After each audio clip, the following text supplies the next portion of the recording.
MKM,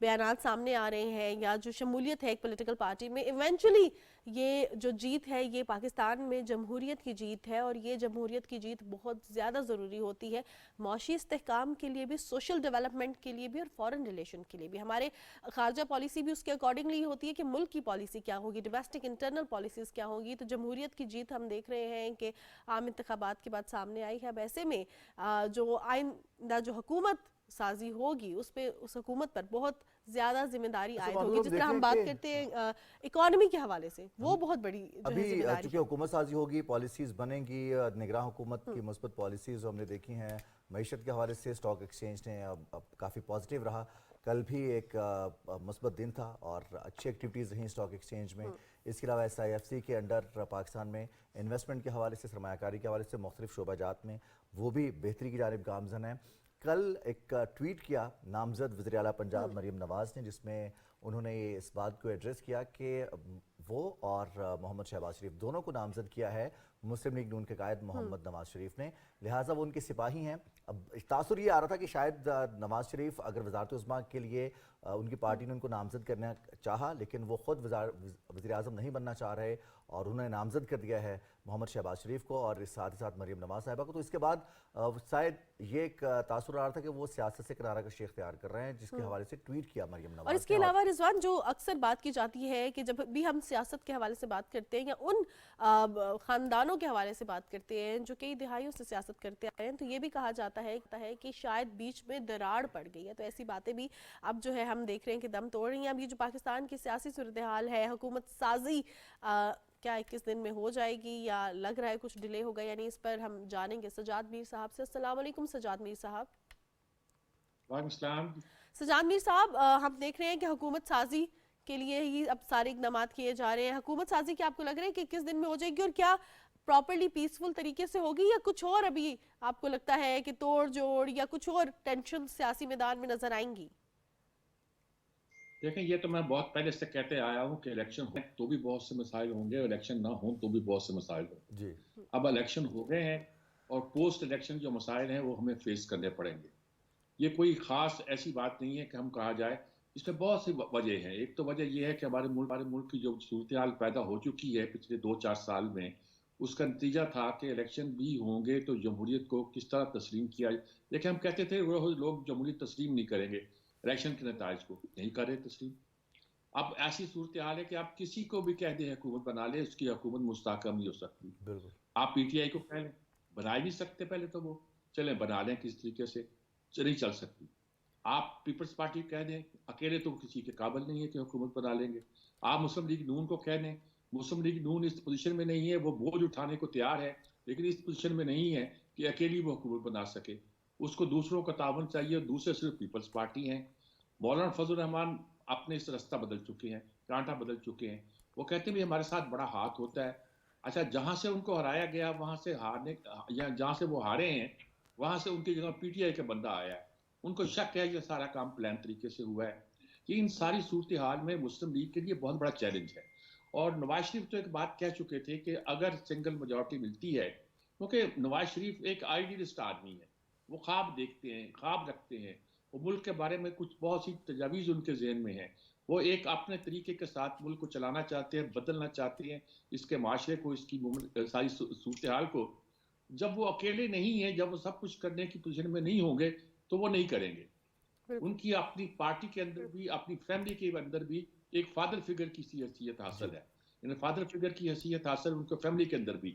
باپ کے انتقال کے بعد ان کا احترام ویسے ہی کیا جاتا ہے جس طرح باپ کا کیا جاتا تھا. ان کا چھوٹا بھائی جو ہے وزیر اعظم بھی رہ چکا ہے، لیکن ان کے سامنے وہ دونوں ہاتھ باندھ کے اس طرح کھڑا ہوتا ہے جس طرح کوئی بالکل خادم جو ہے اپنے آقا کے سامنے کھڑا ہوتا ہے. ٹریڈیشن ہے پنجاب کی پرانی وزردار فیملیز میں کہ وہاں اس طرح احترام کیا جاتا ہے. یہ رشتہ قائم رہے تو سیاست میں بھی مضبوطی پیدا ہوتی ہے. یہ رشتہ ٹوٹا ہے چودھری برادران میں، اگرچہ وہ سکے بھائی لیکن بھائیوں کی طرح تھے، وہ ٹوٹا ہے تو آپ دیکھ رہے ہیں کیا حال ہو رہا ہے. تو اس کی وجہ سے یہ اب صورتحال پیدا آئی کہ انہوں نے کہا کہ بھائی یہ کام میں نہیں کر سکتا، اب میری جگہ میرا بھائی یہ کام کرے.